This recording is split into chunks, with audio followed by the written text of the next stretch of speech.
Recent டேஸா work shop அப்படிங்கிற ஒரு விஷயம் நம்ம கிளாஸஸ்ல ட்ரெண்டிங் ஆயிட்டு இருக்கு. ஸோ அந்த ஒர்க் ஷாப்ல இருக்கிற நிறைய பேருக்கு இருக்கிற டவுட்ஸை தான் இந்த வீடியோல நம்ம பார்க்க போறோம். ஸோ இந்த ஒர்க் ஷாப்போடைய மோட்டிவே அப்படின்னு பாத்தீங்கன்னா, ஒரு ஃபேப்ரிக் பெயிண்டிங் அப்படிங்கிற ஒரு சிலபஸ் எடுத்துட்டோம்னா, அதுல இருக்கிற இமேஜஸ் எதுல இருந்து நான் செலக்ட் பண்றேன், அதை எப்படி டவுன்லோட் பண்றேன், எதுல இருந்து நான் பிரிண்ட் அவுட் எடுக்கிறேன், அதை எப்படி நான் ட்ரேஸ் பண்றேன், அதுக்கப்புறம் அந்த டிசைனை உங்களுடைய பிளவுஸா இருக்கும் பட்சத்தில் அந்த ஒரு கேட்டகரியில நீங்க எப்படி மெஷர் பண்ணணும், மார்க் பண்ணணும், ட்ரேசிங் பண்ணணும், என்ன கார்பன்ஸ் யூஸ் பண்ணணும், என்னெல்லாம் யூஸ் பண்ணக்கூடாது அப்படிங்கிற கிளியர் எக்ஸ்பிளனேஷன்ஸ் தெரிஞ்சுப்போம். நீங்க எந்த பிக்சர் செலக்ட் பண்ணாலும் கூட, அது ரெகுலர் ஃபேப்ரிக் பெயிண்டிங்கா இருந்தாலும், அது ஒரு டான்ஜில் ஸ்டைல் ஃபேப்ரிக் பெயிண்டிங்கா இருந்தாலும் கூட, அதுல என்னென்ன கலர்ஸ் எல்லாம் யூஸ் பண்ணலாம், என்னென்ன கலர்ஸ் எல்லாம் மார்க்கெட்ல அவைலபிளா இருக்கு, அது கூட இப்ப ரீசெண்டா ஒரு மீடியம்னு ஒரு விஷயத்தை ஆட் பண்றாங்களே, அதை ஆட் பண்ணலாமா, அதை ஆட் பண்ணக்கூடாதா, அதனால என்ன பிரயோஜனம், நம்ம ஒரு ஃபேப்ரிக்ல பண்றதா இருந்தா ப்ரிகாஷனா நம்ம என்னென்ன விஷயங்கள்லாம் பண்ணணும்னு சொல்லிட்டு ரொம்ப ரொம்ப ரொம்ப கிளியர் கட்டா இருக்கும். ஸோ இதுக்கு அப்புறமும் கூட ஒரு ஜுவல்லரி பார்ட்டா இருக்கும் பட்சத்தில் அதை வந்து நம்ம எப்படி ஹைலைட் பண்ணலாம், அதில் எப்படி நம்ம ஸ்டோன்ஸ் ஃபிக்ஸ் பண்ணலாம்,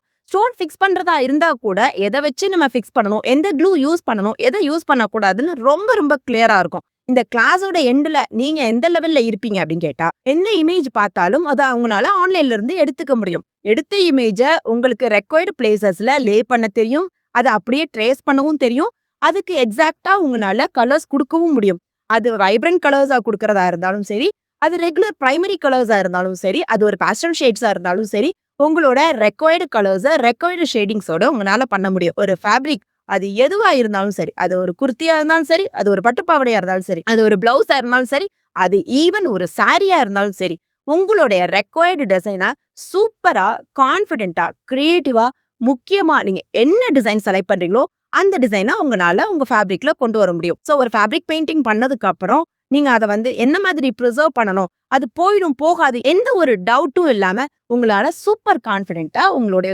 ப்ராடக்ட்டை ப்ரிசர்வ் பண்ண முடியும். தைரியமா இதை ஒரு பிசினஸா எடுத்துட்டு போக முடியும். எல்லாரையும் பிசினஸ் பண்ணுங்க அப்படின்னு நான் சொல்றது இல்ல. ஆனா உங்களுக்கு பிடிச்ச டிசைனை உங்களோட குழந்தைங்களுக்கோ, இல்ல உங்களோட பிளவுஸுக்கோ, இல்ல உங்களோட சாரிக்கோ நீங்க பண்ணணும்னா ரொம்ப ரொம்ப ரொம்ப கம்மியான ப்ராடக்ட்டை வச்சு சூப்பர் பியூட்டிஃபுல்லான உங்களுக்கு பிடிச்ச டிசைனை உங்களோட ஃபேப்ரிக்ல உங்களால கன்வெர்ட் பண்ண முடியும். இந்த 2 டேஸ்ல இவ்வளோ டீடைல்ஸ் கொடுக்கும் போது அது எப்படிங்க உங்களுக்கு சாதாரணமா இருக்கும்? கண்டிப்பா இந்த கிளாஸஸை யாரும் மிஸ் பண்ணாதீங்க. இந்த கிளாஸஸ் பத்தின டீடைல்ஸோ இல்ல இது ரெஜிஸ்ட்ரேஷன் பண்ணணுமோ கீழே இருக்கிற வாட்ஸ்அப் நம்பருக்கு பிங்க் பண்ணுங்க, உடனே புக் பண்ணுங்க.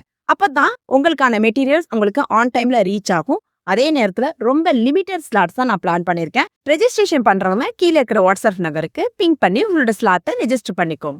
தேங்க்யூ.